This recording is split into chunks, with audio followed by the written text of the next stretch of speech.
All right, so those are the events making headlines this week. In studio to discuss some of these issues, Honorable Esther Passaris, Nairobi Women Representative, as well as John Kaguchia, who is now the Speaker of the Nyeri County Assembly. Ladies and gentlemen, welcome to our Weekend Review. Thank you very much. So, as it goes, ladies first, let me begin with you, Passaris. The Supreme verdict, or the full verdict that was read out on Wednesday, bringing in quite a lot of reactions from different political players in the country. Let's first of all listen in to some of the reactions that were coming in, especially first reactions came in from the opposition. We had NASA's lead counsel, James Orengo, give his thoughts on the poll date and the looming constitutional crisis in the country. Let's listen in. So we have got two competing requirements of that of holding the elections within 60 days from the 1st of September, or if an election is not held within 60 days, then the end of Uhuru's occupancy of State House or any other office, all other offices, physical offices and constitutional powers ends at the end of those 60 days. All right, so that has received quite a lot of reactions in the country, with the Jubilee members there saying the president will remain president until he hands over power to a different person. Let's begin with you, Passaris. With your interpretation, of the Supreme Court verdict as it was given, what are your thoughts on this looming constitutional crisis we're being told about? Well, the law is the law. If you have to have the elections conducted within 60 days, then that's the period in which it has to be done. And of course, NASA is very, very clear on the irreducible minimums. So if we're not going to go in for an election when we do not feel it will be free, fair and credible. So at the end of the day, I think the onus is on us thinking about the country first. All right? I think NASA is being very, very fair by saying, let's get it right. It's not about NASA, it's not about Raila, it's about Kenya. We need to have elections that are free, fair and credible, that everybody, and when I say everybody, I mean everybody who goes to the poll, goes in and says, yes, we voted, they won, we accept, because everything was free, fair and credible. We had a lot of issues in the last election, and even as we led up to the elections, all the things that Raila had said, I want these taken care of, or NASA in general said, we want these taken care of. If they were taken care of, we wouldn't be in this mess today. Right, right. And of course, that full verdict fully or highly implicated the Independent Electoral and Boundaries Commission in the manner in which it handled the transmission of election results. But one of our viewers here, Richard Hagai, says this is indoctrination. It's about following electoral laws and not about NASA. So let's hear your thoughts, Kaguchia, on this constitutional crisis. Of course, NASA says the irreducible minimums must be met before the election. Initially, they had issue with the 17th October date. It has now been extended to the 26th of October. Do you think IBC now has an option of not following some of the irreducible minimums that have been laid bare by NASA? One of the things I would like to say is that whatever come may, an election must be done within 60 days. And that will happen. It will be done. And IBC has already announced the date that the elections will be done. And the ballot papers will be printed and with 2 names. And should you not turn up to vote, or should you then at one point or another feel that you do not want to participate in the election, it is really up to you, because going to an election is a choice. It's really not by force. And so the election, as has been prescribed clearly in the Constitution, and by the way, this is not something that we have been given by the Supreme Court. No, it's not the Supreme Court which has, it's not because they have said. It is because it is written in the Constitution that an election then of this nature will be done within 60 days. And of course, that will happen. I can assure you it will be done. Initially, the date which had been gazetted was 17th. It was degazetted, and another one has now been gazetted as 26th. And that is a day that that election will be done. However, there seems to be a conspiracy which has been unfolding, a conspiracy of fomenting what one would call, quote unquote, a constitutional crisis. I agree. If we found ourselves in a precarious situation in August, we would have actually experienced a kind of a constitutional crisis to some extent. But as of now, things have changed greatly, because we do have a parliament which is running.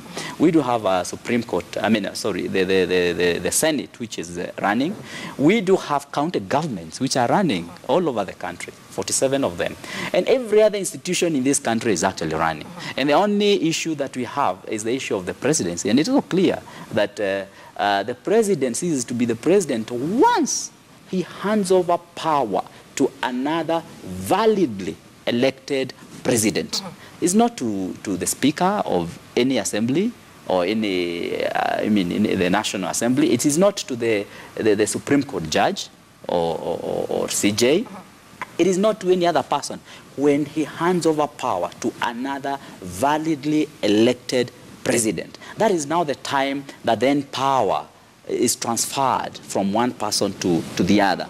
And the Constitution did this, so that then we'll never find ourselves in a constitutional crisis, so that there is no power vacuum. And the drafters of the Constitution were very much aware of that kind of a fact. And so any other thing that one would say that after 60 days then you stop being a president or anything of that sort, that is trying to rewrite law. It is actually trying to become law unto yourself and trying to misinterpret and to misinform Kenyans as to what actually the Constitution talks about. So we are going to have an election come 26th.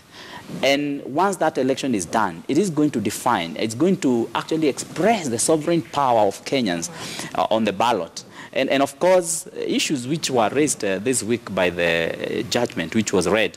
And I dare say, of course, we had 3 judgments. We had the Maraga 4 judgment, we had Jokindongo judgment, and of course, we did have J.B. Ojwang's judgment. And it was clear from the judgments that were read to us this week that yes, there was a problem with transmission as it came from the Maraga 4, but as to the issue of the numbers, there was really no query as to who had the numbers and as to how those numbers were achieved. And of course, one of the other issues that came about is that there was no proof that there was hacking of the system. It remains suspicion that the system was hacked. And you see, this came from the fact that the IBC did not, quote unquote again, give full access to the servers. Right. And of course, you know, there was an issue of burden of proof, which was alleged by the petitioner. And of course, when you allege, you also must prove. But in this case, the proof was, or the burden of proof was conveniently passed on to the respondents. All right. Let me stop you there just for a moment, because I will revisit the issue of the Independent Electoral and Boundaries Commission. But Pasaris, the issue of whether the votes should have been recounted during the determination of the petition has come up. President Uhuru Kenyatta yesterday continuing with his very tough stance, saying this was a major injustice on the people, millions of people who voted for him. In your view, do you agree with this view? Because senators already said they will continue with the recount after the election. Okay, you know, I mean, for me right now, counting of the votes is neither here nor there, because I'll tell you what, we had so many malpractices on the ground, and we were concerned with what were you transmitting and what was giving you the transmission results. Obviously, we didn't follow the process as it was meant to be. If you look at certain polling stations, we never had agents. They were not allowed in. They were chased away. So now when you go and count those ballots and there were no agents, where you have the security features missing on certain ballots, right now, who's the custodian of all this data, or all these ballot boxes, right? What has been done to them? Are they still in the position that, you know, under lock and key where both parties are concerned? You cannot say, let's go count the ballots, because the ballots can be fixed in such a manner that they agree with what was transmitted. All right. So for me, we've lost the plot there. Right. We can't go back there. All right. And then also, when you say validly, you know, I was looking at what he was saying, validly elected president. For a president to be validly elected, it's not about we. And I hope when he says we, he means all Kenyans. Because let's face it, we need this to be a process that all Kenyans subscribe to. And all Kenyans include the opposition. All right? So validly elected, validly elected. When two people are going into a competition of any nature, we have to agree on the rules. We have to agree on the referee. And why are we refusing to do that? Why is it such a difficult thing? Why do we want to just rush into an election? Let's do it right, because this is not about Raila and Uhuru. This is about Kenya going forward. Every election, we have the same issues. It's not fair, it's not free, it's not credible. Okay, my vote didn't count. We've been marginalized in terms of voting. We need to actually reach a point where we agree, let's set the systems right. And right now, we cannot ignore the fact that there was a memo from Chebukati to Chiloba asking, explain all this, all right? That hasn't been answered. And as far as we're concerned, if already Chebukati has noticed that there were some irregularities, he's already fired a few of the ICT guys, I think it's important that the person who has been asked and tasked with giving answers goes out. Right. Yes. Right. The issue of, you have asked about the issue of you're saying you hope it is all Kenyans. And of course, the election will be about all Kenyans. And, the issue of the irreducible minimums is a funny concept, because Mheshimiwa here alleges that people are refusing to sit down and agree on the rules and on certain things. And I would want to point out at a few things. Number one, you remember that just before we had this election, that is a general election which was held on 8th, 7 months before, there were demands from NASA, that time it was COD, there were demands that the electoral body is overhauled. In fact, there were demands that even the commissioners are removed. And, the Jubilee side of the coalition, or side of the political divide, accepted to come to the table, and this was done politically and unconstitutionally, actually removed the commissioners. And that shows, even though this came from the pressure group that came from the court at that time, the agreement to politically handle these people and remove them from office showed goodwill. And the fact that the political class accepted that let us reduce, let us accept on changes in the IBC, so that then we are comfortable. And was it an easy acceptance? Because it was not we saw easy. every Monday. It was not easy. No, it was actually not easy. It was actually not easy. But it was constitutionally put in place. It was actually not constitutionally done. It was we politically have the right done. to picket and to demonstrate. That was okay. Yes. But again, you did not have a right to remove commissioners before their term of office was over without having to even bring on board a tribunal. That's what I'm talking about. So now that was done. And that is a show of goodwill, whatever the case. And then by the time then we were going to the elections on 8th, there was that agreement that now the body has been changed to the level that both of the political divides are actually comfortable. Now, the problem comes when you continue to put on demands after demands, which are seen to be destabilizing the same body that you'd like to conduct an election.